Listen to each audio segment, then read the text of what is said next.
the rural landscape is going to be inhabited differently.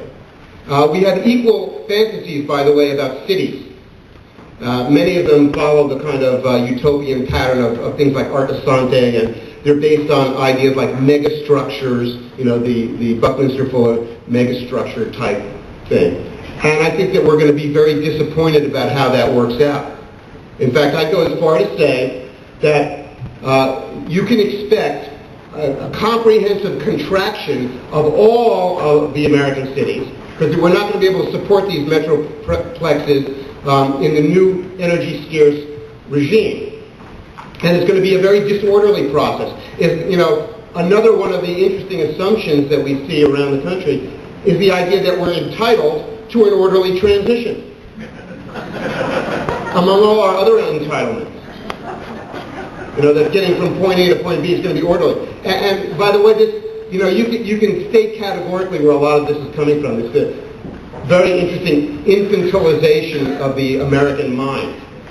And I try to think of it in two ways. One is the what I call the Jiminy Cricket syndrome. Everybody in America is now 6 years old. They all believe that when you wish upon a star, your dreams come true. So that when you wish for a rescue remedy for your car, one will be provided. This often takes the form of simply delusional thinking.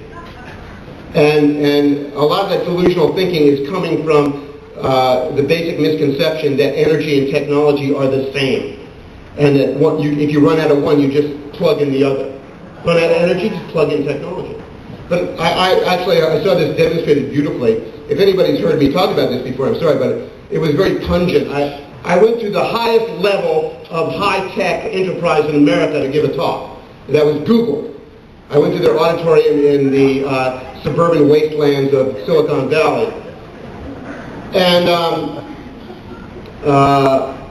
you know, the people who were there were all the executives and highest order engineers of Google. Many of them were millionaires, you know, because they'd gotten in the ground floor and they'd been paid in stock options when they were 24. And now at the age of 29, they're multi-millionaires, you know, and their thinking is very grandiose. So they came into the auditorium and they were dressed like skateboard rats. You know, their ass crack is showing, sideways hat, you know, basically dressed like babies. That's how babies dress.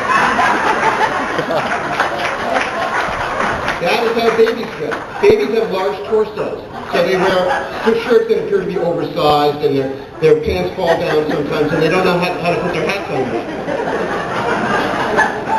So they're just like babies. And so I gave my spiel about energy, which at that time did not include a spiel about Google, because I hadn't been there yet.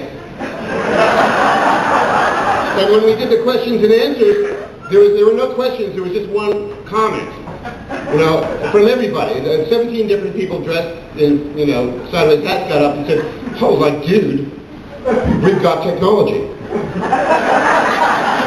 And I could see exactly where they were coming from. It's grandiose thinking that comes from spending the first 10 years of your professional life becoming a millionaire by moving pixels around the screen with a mouse.